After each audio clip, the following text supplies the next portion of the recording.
इसी बीच एक बड़ी खबर आ रही है। मध्य प्रदेश छत्तीसगढ़ में उम्मीदवारों की लिस्ट जारी हो गई है। 144 मध्य प्रदेश के उम्मीदवारों की सूची जारी की गई है। वहीं छत्तीसगढ़ के लिए 30 उम्मीदवारों की लिस्ट जारी की गई है। ये कांग्रेस की पहली लिस्ट है। दरअसल आज ही के दिन का इंतजार किया जा रहा था जब मध्य प्रदेश छत्तीसगढ़ के उम्मीदवारों की सूची जारी होनी थी। अब उम्मीद ये की जा रही है कि आपको इसी बीच बता दें कि छिंदवाड़ा से कमलनाथ चुनाव लड़ेंगे। अंबिकापुर से डिप्टी सीएम टीएस सिंहदेव को टिकट मिला है। इसके अलावा पाटन से सीएम भूपेश बघेल चुनाव लड़ेंगे। तो भोपाल सेंट्रल से आरिफ मसूद को कांग्रेस ने टिकट दिया है और इसके अलावा पवई से मुकेश नायक को टिकट कांग्रेस की तरफ से दिया गया है। कांग्रेस के प्रत्याशियों की सूची है।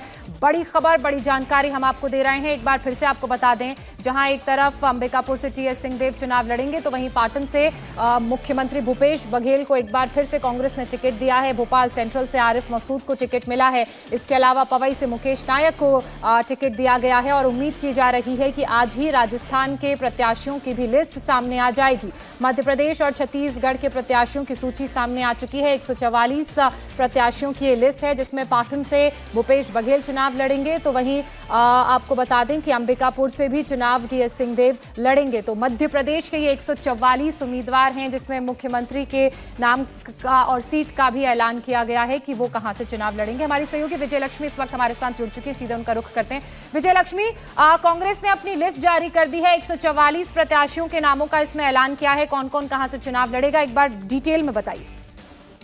देखिए, आज का दिन इंतजार, क्योंकि पितृपक्ष चल रहे थे और आज शारदीय नवरात्र का पहला दिन है, तो आज कांग्रेस इंतजार कर रही थी कि पहले नवरात्र को ही लिस्ट अपनी जारी करेगी। तो हर चीज कांग्रेस ध्यान में रख रही है इस बार।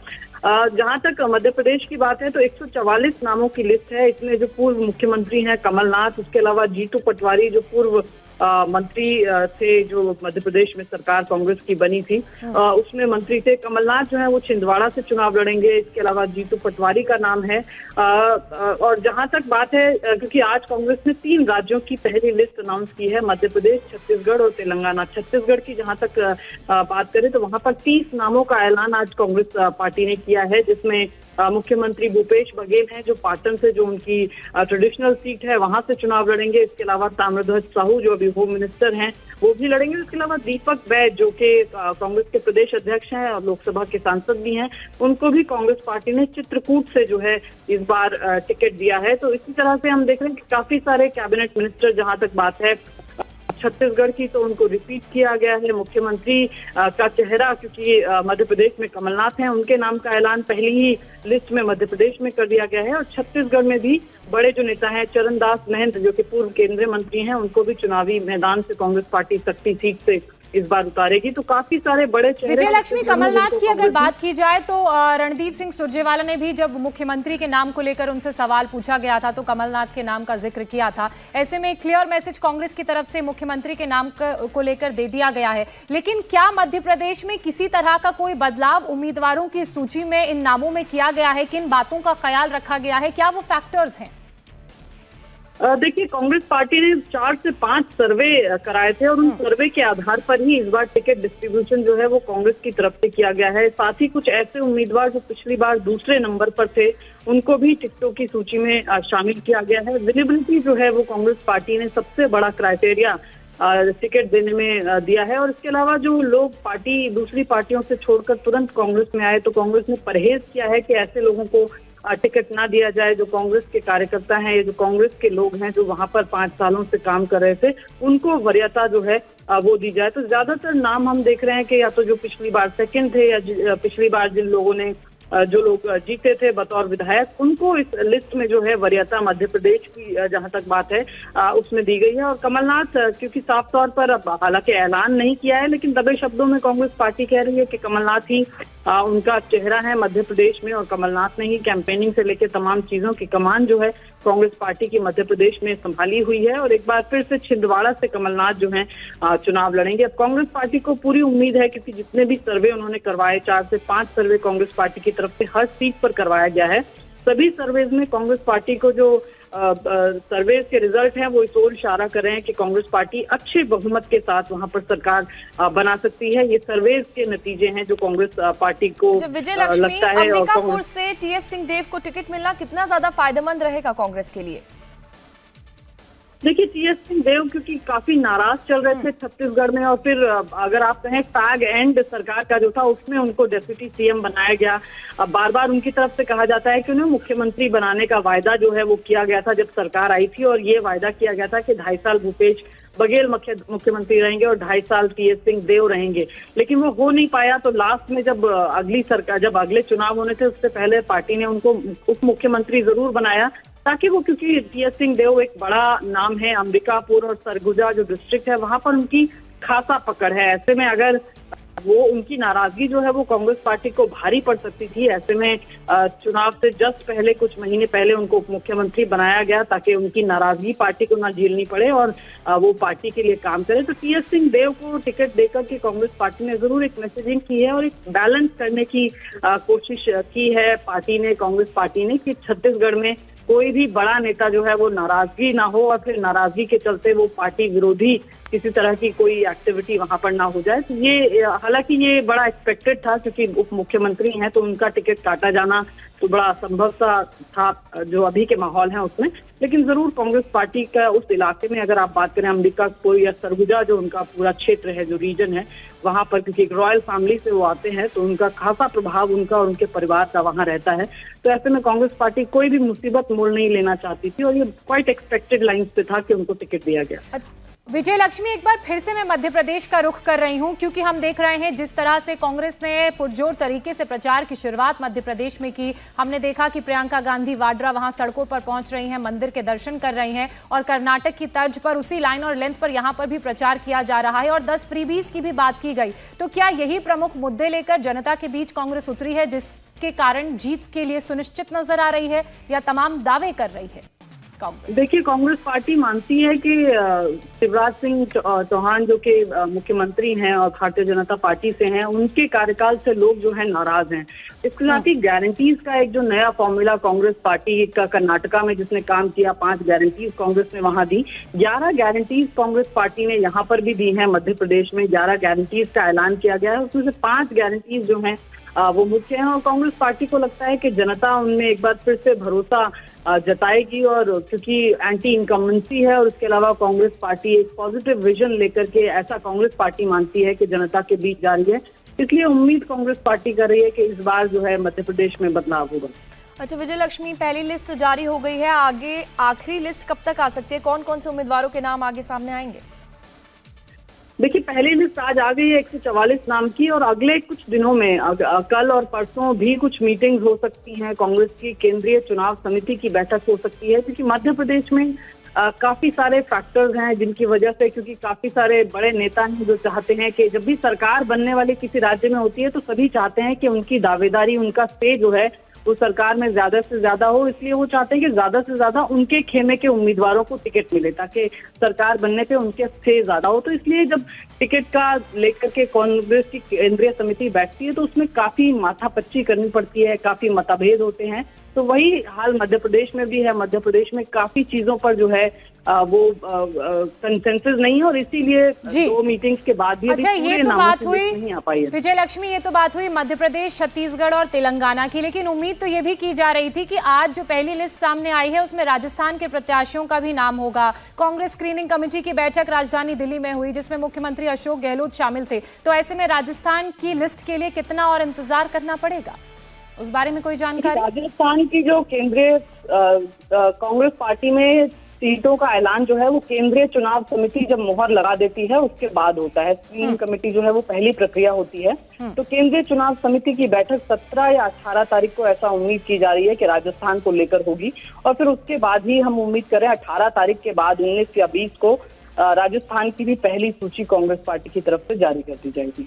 अच्छा विजय लक्ष्मी, आज ये जो नाम सामने आए हैं इसके बेसिस पे क्या कहा जाए, किसका पलड़ा ज्यादा भारी लग रहा है, किस पार्टी का, इस लिस्ट के बेसिस पर?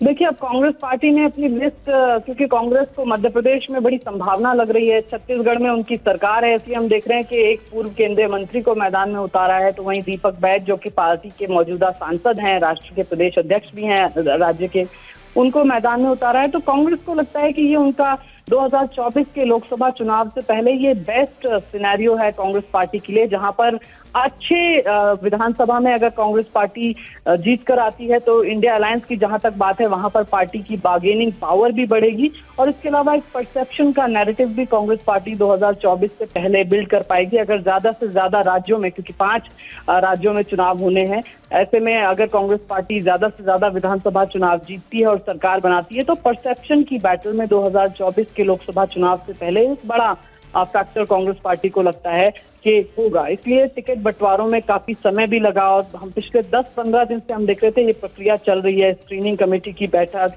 और केंद्रीय चुनाव समिति की बैठक, क्योंकि कांग्रेस हर सीट के कैलकुलेशन, चाहे सर्वेज हो, चाहे एनालिसिस हो, चाहे पैनल्स हो, वो बना करके हर एक सीट पर कैलकुलेटिव मूव लेना चाहती है ताकि कोई गलती ना हो, टिकट बंटवारे में कोई गलती ना हो जिसका खामियाजा कांग्रेस को आगे चलकर भुगतना पड़े। इसलिए पूरा टाइम लेकर के हम देख रहे हैं कि कोई होड़ कांग्रेस पार्टी नहीं कर रही है कि बीजेपी की लिस्ट आ गई है तो हम भी अपनी लिस्ट निकाल रहे हैं। कांग्रेस अपना समय लेकर के तमाम चीजों पर डिस्कशन करके ही अपना जो उसने लिस्ट है वो जारी की है। बिल्कुल विजय लक्ष्मी, 5 सर्वे कराए गए, उनके आधार पर 230 सीटों के लिए प्रत्याशियों के नामों का ऐलान हुआ, जिसमें मध्य प्रदेश के 144 प्रत्याशी हैं। तो अगर कांग्रेस की स्ट्रैटेजी की इस बार बात करें तो बदली हुई स्ट्रैटेजी कांग्रेस की नजर आ रही है। हमने देखा कि जब से प्रियंका गांधी वाड्रा मध्य प्रदेश पहुंची तो उन्होंने कैसे हिंदुत्व का कार्ड लेकर वहां लोगों के बीच जाने की कोशिश की, मंदिरों के वो दर्शन कर रही हैं। कमलनाथ को हमने देखा कि किस तरह से वो अपने क्षेत्र में आयोजन करा रहे हैं। तो ऐसे में यही लाइन रहेगी कांग्रेस की मध्य प्रदेश के चुनावों में और इसी को भुनाने की कोशिश भी कांग्रेस की तरफ से की जा रही है। जी बिल्कुल, देखिए मध्य प्रदेश एक ऐसा स्टेट है जहां पर माइनॉरिटीज की अगर आप बात करें, मुस्लिम समुदाय की खास तौर पर, तो बहुत ज्यादा इन टर्म्स ऑफ परसेंटेज नहीं है। तो कांग्रेस पार्टी भी ये समझती है और शायद यही वजह है कि भोपाल में जो इंडिया अलायंस की रैली होनी थी, क्योंकि स्टालिन का बयान उससे पहले जो है वो सनातन को लेकर आया, इसी वजह से कि एक मंच पर जहां पर सनातन के विरोधी बयान है वो उन लोगों के साथ कांग्रेस को मंच शेयर ना करना पड़े, तो इंडिया अलायंस की जो भोपाल में पहली रैली है, अब सूत्र इस तरह बताते हैं कि वो कैंसिल की गई कि सनातन को लेकर के कोई भी कॉन्ट्रोडिक्टरी स्टेज पर कांग्रेस पार्टी ना दिखे। तो कांग्रेस जानती है कि ये एक बड़ा मुद्दा है और महाकाल की नगरी है उज्जैन, और अगर आप मध्य प्रदेश की बात करें तो बड़े सारे वहां पर धार्मिक स्थल हैं, खासतौर से अगर आप ज्योतिर्लिंगों की बात करें तो 2 बड़े ज्योतिर्लिंग वहां पर हैं। तो कांग्रेस पार्टी जानती है कि ये नैरेटिव जो है ये मध्य प्रदेश की जनता के लिए ये मुद्दे बड़े भावना के मुद्दे हैं और चुनावों में भी ये मुद्दे अहम तौर पर उभर कर आते हैं। इसके अलावा कांग्रेस की गारंटीज हैं, 11 गारंटीज दी हैं, उसमें ऋण माफी से लेकर के महिलाओं के लिए 1500 रुपए का भत्ता, ओल्ड पेंशन स्कीम लागू करना, वृद्ध पेंशन और 100 यूनिट बिजली माफ, उसके बाद 200 यूनिट पर बिल हाफ। तो इस तरह के वायदे कांग्रेस पार्टी ने किए हैं। तो साफ तौर पर सनातन पर भी कंसंट्रेशन है और इसके अलावा जो 5 गारंटीज हैं जिसमें कांग्रेस को कर्नाटक में अपनी सरकार बनाने में काफी मदद की कांग्रेस पार्टी को लगता है, यही गारंटी एक बार फिर से मध्य प्रदेश की जनता को लुभाने में कामयाब होंगी और कांग्रेस पार्टी को जनता जो है वो जरूर वोट करेगी। तो हम देख रहे हैं कि कॉम्बिनेशन है, सनातन पर भी जोर है, इसीलिए कमलनाथ जो है वो हम देख रहे हैं तमाम जो कथावाचक हैं उनके उसमें जा रहे हैं, या कथावाचकों को या हिंदुत्व की बात जो है वो बार बार हो रही है। जब प्रियंका गांधी भी गई थी पहली बार वहां पर तो उज्जैन से वहां पर नर्मदा वो गई, वहां पर उन्होंने पूजा आरती का कार्यक्रम किया और उसके साथ कांग्रेस पार्टी ने अपना जो चुनावी बिगुल है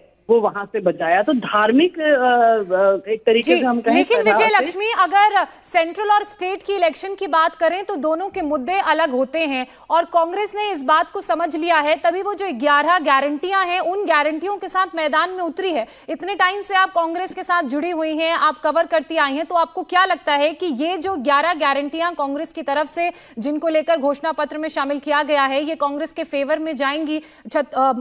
हमने जिस तरह का कर्नाटक में रिजल्ट देखा उस तरह का रिजल्ट यहां पर आ सकता है? देखिए, अब एक नया नैरेटिव है। अब जो पॉलिटिकल पार्टीज है ना वो बेनिफिशियरीज को भी एक वोट बैंक के तौर पर देखने लग गई हैं और यही प्रयोग कांग्रेस पार्टी का कर्नाटक में भी कामयाब हुआ। यानी जिनको आपकी स्कीम से बेनिफिट मिल रहा है वो आपके वोटर बन जाते हैं। दरअसल हम कई बार हम देखते हैं जाति के आधार पर लोग वोट करते हैं पार्टियों को, या कई बार धर्म के आधार पर लोग जो हैं किसी पर्टिकुलर कैंडिडेट को या पार्टी को वोट करते हैं। इस तरह का प्रचलन रहता है, अलग अलग विधानसभाओं का अलग अलग ट्रेंड होता है। लेकिन एक जो नया ट्रेंड उभर कर कर्नाटक के बाद आया कि जो बेनिफिशरीज हैं, जो सरकार की स्कीम से किसी तरह का बेनिफिट पाते हैं, वो सरकार के वोटर बन जाते हैं। वही प्रयास जो है बेनिफिशरी वोटर बनाने का यहाँ पर कांग्रेस पार्टी मध्य प्रदेश में भी करती हुई नजर आ रही है कि एक बेनिफिशरीज का वोट बैंक जो है वो क्रिएट किया जाए, जो जाति और धर्म से ऊपर उठकर हो। और वही एक नई स्ट्रैटेजी भी कांग्रेस पार्टी की दिख रही है। जब हर स्टेट में, सिर्फ मध्य प्रदेश में नहीं, तेलंगाना में भी कांग्रेस पार्टी ने गारंटीज का ऐलान किया है, तो वहां पर भी कांग्रेस पार्टी अब इस एक नए वोट बैंक को बनाना चाहती है, क्रिएट करना चाहती है, जो धर्म और जाति से हट करके बेनिफिशरीज का वोट बैंक हो। अब देखना होगा कि कितना कामयाब मध्य प्रदेश, तेलंगाना और छत्तीसगढ़ के कॉन्टेक्स्ट में ये प्रयोग कांग्रेस पार्टी का होता है, क्योंकि कर्नाटक में और भी वजहें थी जिसकी वजह से कांग्रेस पार्टी ने वहां पर अपनी सरकार बनाई। इस तरह से बीजेपी से लिंगायत नाराज थे। अब यहाँ देखना होगा कि मध्य प्रदेश और तेलंगाना में क्या ये नया प्रयोग कांग्रेस पार्टी का कामयाब होता है, सरकार बनाने में उनकी मदद करता है या नहीं। विजय लक्ष्मी, हमने देखा अभी जब बीजेपी ने अपनी लिस्ट जारी की तो कई विधायकों के टिकट काटे गए, साथ ही बहुत से केंद्रीय मंत्री और सांसदों को चुनावी मैदान में उतारा गया। अब सुनने में आ रहा है कि वही फॉर्मूला कांग्रेस की तरफ से भी अपनाया गया है। तो बताइए, कितने सांसदों को इस बार कांग्रेस ने चुनावी रण में उतारा है और कहां-कहां से उन्हें टिकट दिया है?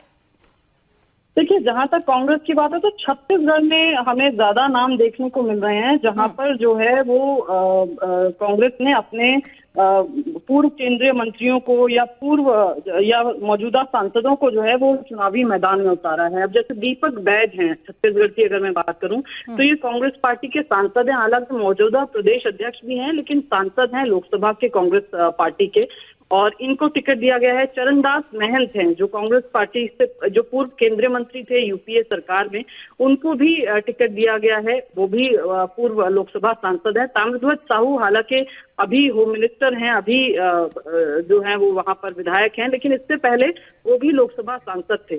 तो कांग्रेस पार्टी ने जितने बड़े नामों की अगर हम बात करें, छत्तीसगढ़ में खासतौर पर हमने देखा है कि 3 जो बड़े नाम हैं वो कांग्रेस पार्टी की तरफ से चुनावी मैदान में उतारे गए हैं। जहां तक मध्य प्रदेश की बात है तो कमलनाथ जो छिंदवाड़ा से, उनको टिकट दिया गया है। जीतू पटवारी जो है काफी यंग चेहरा मध्य प्रदेश का है, पहले स्पोर्ट्स मिनिस्टर थे जब कांग्रेस की सरकार वहां पर थी मध्य प्रदेश में, उनको कांग्रेस पार्टी की तरफ से चुनाव के मैदान में उतारा गया है। हम देखिए, ये जो एक जो बात निकल कर आ रही है कि शायद बहुत सारे लोगों का टिकट कांग्रेस राजस्थान में काट सकती है, क्योंकि वहां पर विधायकों के खिलाफ मेजर एंटी इनकम्बेंसी है, इस तरह के उनके सर्वेज ने इंडिकेट किया है। लेकिन जहां तक बात है मध्य प्रदेश और छत्तीसगढ़ की, वहां पर बहुत ज्यादा संख्या में ऐसा नहीं है कि लोगों के टिकट कटे। अच्छा, सुरेखा भी हमारे साथ जुड़ गई हैं तेलंगाना से। तेलंगाना की क्योंकि लिस्ट जारी हो चुकी है और 55 उम्मीदवारों के नाम उसमें शामिल हैं, तो डिटेल से थोड़ा तेलंगाना के बारे में जानना चाहेंगे सुरेखा। जी देखिए, जो पहली लिस्ट जारी की गई है, पहले तो शुरुआत में कहा गया था करीब 70 लोगों के नाम जो है लगभग तय है और उनकी पहली सूची में 70 लोगों के आसपास नाम जो है वो निकाले जाएंगे, लेकिन 55 ही निकाले गए। और उसके पीछे की वजह भी जो है वो समझनी होगी, क्योंकि कल ही जो है कांग्रेस के जो बड़े नेता माने जाते हैं, काफी सीनियर है, पोन्नारा लक्ष्मैया, उन्होंने इस्तीफा दे दिया, जबकि वो बीसी से आते हैं। और उन्होंने यही जो है आरोप लगाया कि बीसी वर्ग के लोगों के लिए ज्यादा टिकट नहीं दी जा रही है। तो इसकी वजह से हम देख सकते हैं जो लिस्ट में जो है SC STs के भी नाम है, लेकिन जो बीसी की तरफ से सिर्फ एक ही नाम जोड़ा गया है। उसकी वजह से अब ये समझा जा रहा है कि हो सकता है कि जो एक स्मूथ सेल कहा जाता है, जहां पर ज्यादा विवाद नहीं है, उन लोगों के नाम 55 लोगों के नाम पहले दे दिए गए हैं, और उसके बाद जो है जो दूसरी या अगली लिस्ट जो आएगी उसमें ये सारी जो है एडजस्टमेंट की जाएगी। क्योंकि जाहिर तौर पर अगर पोन्नारा लक्ष्मैया ने बड़ा आरोप लगाया है कि बीसीस को जो है एक तरीके से समुचित स्थान नहीं दिया जा रहा है, तो उसके अनुरूप ही जो है एक लिस्ट में बदलाव या तब्दीली हो सकती है। लेकिन एक चीज और भी समझनी होगी राजनीतिक तौर पर कि जैसे माइनमपल्ली है, उनका जो है वो BRS से इस्तीफा देकर आए थे, क्योंकि उनकी मांग थी कि उनके बेटे को भी जो है टिकट मिलना चाहिए, जबकि BRS ने जो लिस्ट जारी की थी उसमें माइनमपल्ली का नाम जरूर था। उन्होंने इस्तीफा दिया, वो कांग्रेस में आए हैं, तो कांग्रेस की तरफ से दोनों ही लोगों, उनका नाम भी और उनके बेटे का भी जो नाम है वो लिस्ट में दिख रहा है। तो एक तरीके से कांग्रेस ये पूरी तरीके से जो है आश्वस्त कर रही है कि नए और पुराने चेहरे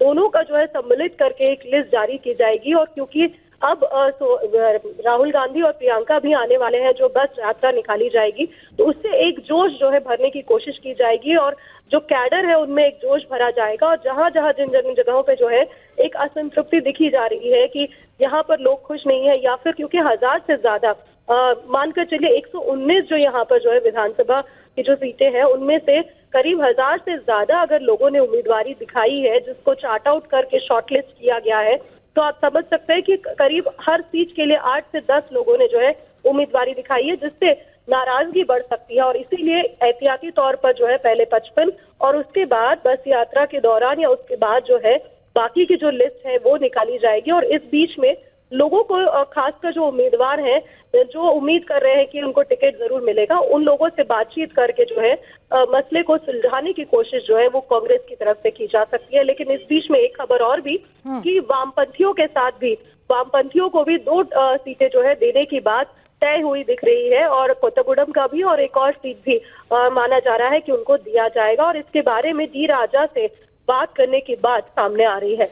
बिल्कुल सुरेखा, हम देख रहे हैं कि जिन 55 उम्मीदवारों की सूची निकाली गई है तेलंगाना के लिए, उसमें यहाँ के जो अध्यक्ष हैं कांग्रेस के रेवंत रेड्डी, उनको भी चुनावी मैदान में उतारा है। कुछ ऐसा ही छत्तीसगढ़ में भी किया है। तो बहुत सोच समझकर ये जो लिस्ट है ये निकाली गई है, और कौन से ऐसे तमाम फैक्टर्स हैं जिनका ध्यान रखा गया है? साथ ही क्या कुछ ऐसे भी प्रत्याशी हैं जिनके नामों को काटा गया है? क्या यहाँ पर भी पूर्व मंत्री या सांसदों को चुनावी मैदान में उतारा गया है कांग्रेस की तरफ से? जी देखिए, लगभग जो जिस तरह से मैं कह रही थी कि 55 वो लोग हैं जो एक तरीके से जहां पर बहुत ज्यादा विवाद नहीं है और जिनका तय माना जा रहा था कि इनको तो टिकट मिलनी ही है। खासकर जो सीनियर्स हैं इन जगहों पर, जो ये कॉन्स्टिट्यूएंसीज है, वहां पर लगभग माना जा रहा था कि इन्हीं के नाम आएंगे, और वही लिस्ट पहले जारी की गई है ताकि किसी तरह का कोई विवाद या फिर जो लोग उम्मीद कर रहे हैं उनके अंदर ज्यादा नाराजगी जो है इस वक्त में ना दिखे। तो पहली लिस्ट में और खासकर बस यात्रा की शुरू होने से पहले किया गया है, तो ये तय किया गया है कि किसी तरह की कोई गड़बड़ या फिर कांग्रेस के अंदर की गुटबाजी जो है वो बाहर ना निकले, ये तय किया गया। और वहीं पर जब हम बात करते हैं रेवंत रेड्डी की, जो प्रदेश कांग्रेस अध्यक्ष है, या फिर जो बाकी जो एक वक्त में मिनिस्टर रह चुके हैं, इन सारे नेताओं की अगर हम बात करते हैं तो उनकी भी अगर मतलब उनको तो माना ही जा रहा था कि उनकी लिस्ट में नाम आएंगे, क्योंकि रेवंत रेड्डी पिछली बार क्योंकि हार गए थे विधानसभा, इसीलिए उनको सांसद का टिकट दिया गया और वो सांसद के तौर पर जीत कर जो है एमपी बने हैं। तो उनका जाहिर तौर पर वो विधायक के तौर पर ही अपनी तरफ जो है कदम आगे रखना चाहते हैं। और सुरेखा जी, वापस आपके पास आएंगे। विजय लक्ष्मी भी लगातार हमारे साथ बनी हुई है। एक बार फिर से विजय लक्ष्मी, मध्य प्रदेश का जिक्र कर लेते हैं। कांग्रेस ने जो लिस्ट जारी की है वो पूरी नहीं है, कुछ और ऐसी सीटें हैं, प्रत्याशी हैं जिनके नामों का ऐलान होना बाकी है। किस तरह की वो सीटें हैं? क्या तेलंगाना की तरह वहां पर भी प्रत्याशियों को लेकर लोगों की नाराजगी का कांग्रेस को सामना करना पड़ सकता है? क्या यही कारण है कि उन नामों में के ऐलान में देरी हो रही है? बिल्कुल, जैसा मैंने आपको बताया कि जहां पर भी कांग्रेस को पोटेंशियल लग रहा है कि हम सरकार बना सकते हैं, वहां पर जितने कांग्रेस पार्टी के खेमे हैं या जितने कद्दावर नेता हैं वो चाहते हैं कि उनके उम्मीदवारों को टिकट मिले।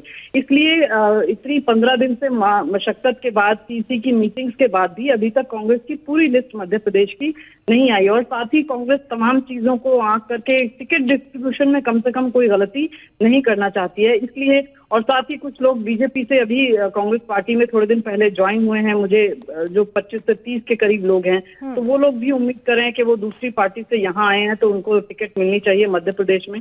और जिन भी सीटों पर एक उम्मीदवार था उनका अनाउंसमेंट कांग्रेस ने कर दिया। अब जहां पर सीट में जो पैनल, नीचे से पैनल ने जो नाम भेजे हैं उसमें 2 से ज्यादा नाम है, उन्हीं को लेकर के अभी जो है डिस्कशन बाकी है। जिन सीटों पर मल्टीपल नेम्स हैं, कहीं पर 2 नाम हैं, कहीं पर 3 नाम है, वही सीट सभी बची हुई है। ये मल्टीपल नाम होने का एक कारण यही है कि तमाम नेता अपने उम्मीदवारों को टिकट देना चाहते हैं। दूसरा कारण ये है कि कुछ और पार्टियों से जो नेता आए हैं वो उम्मीद करें कि आगे देखना होगा कि किस किस के नाम सामने आएंगे जब दूसरी लिस्ट सामने आएगी। चलिए, बहुत बहुत शुक्रिया, आप इसी खबर पर हम बने हुए हैं, आप लगातार हमारे साथ बने रहिएगा। इंडिया टीवी हर वक्त हर जगह डाउनलोड करने के लिए सर्च करें India TV news Google play store या ऐप स्टोर पर।